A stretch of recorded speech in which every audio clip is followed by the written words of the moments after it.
semuanya, perkenalkan nama aku Luciana Burka dengan NIM akhir 227. Di sini aku akan membahas mengenai tahap perancangan peraturan perundang-undangan untuk memenuhi tugas mata kuliah perancangan perundang-undangan yang diberikan oleh Dr. Ari Venje Sendou, SHMH, sebagai dosen pengampu. Baik, langsung aja kita masuk pada pemaparan materi. Baik, adapun beberapa tahap perancangan peraturan perundang-undangan, di mana tahap yang pertama yaitu perencanaan, tahap kedua yaitu penyusunan, tahap ketiga yaitu pembahasan, tahap keempat yaitu persetujuan, dan tahap kelima yaitu pengesahan, dan tahap keenam yaitu pengundangan. Nah, dari keenam tahap ini, itu melibatkan 3 lembaga, yaitu DPR, Presiden, dan DPD.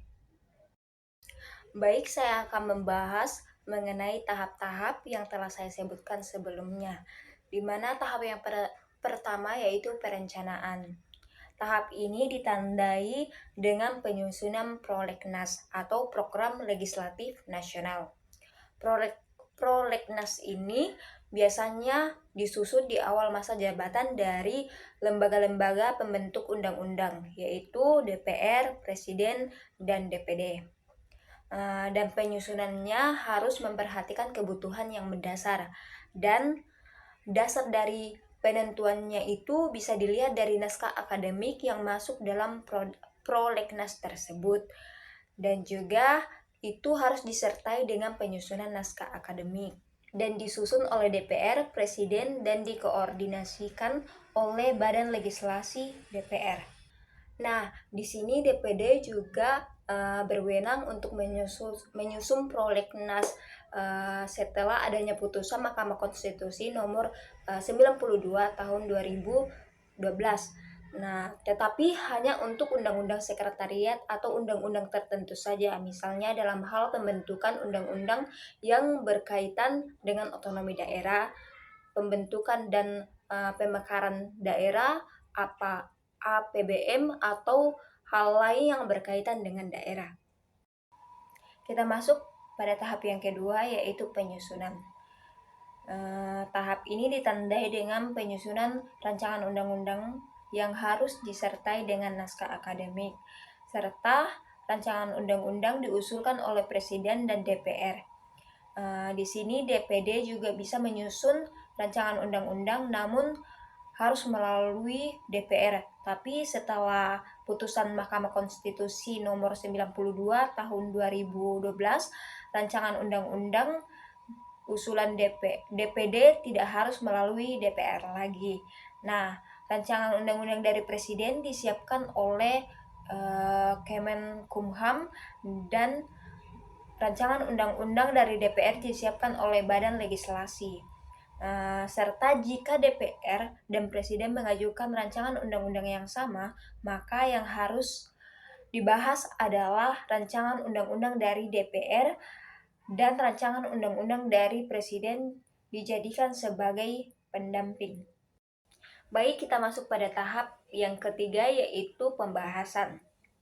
Pembahasan rancangan undang-undang awalnya itu hanya dilakukan oleh Presiden dan DPR saja, tetapi setelah adanya putusan Mahkamah Konstitusi nomor 92 tahun 2012,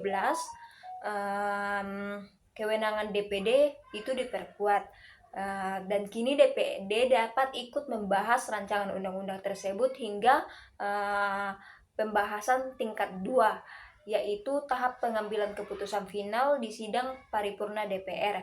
Ini menunjukkan penguatan peran DPD dalam proses legislasi tersebut.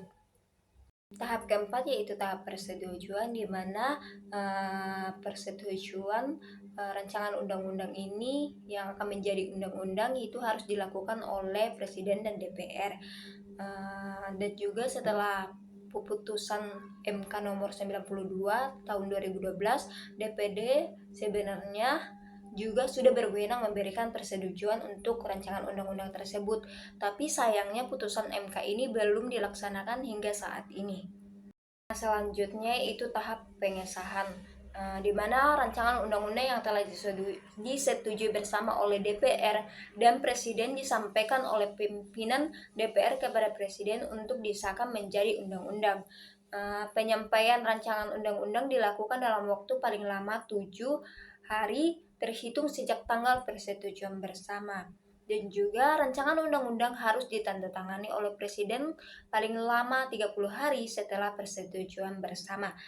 Lalu jika Presiden tidak menandatangani dalam jangka waktu 30 hari, maka rancangan undang-undang tersebut otomatis sah menjadi undang-undang dan wajib diundangkan.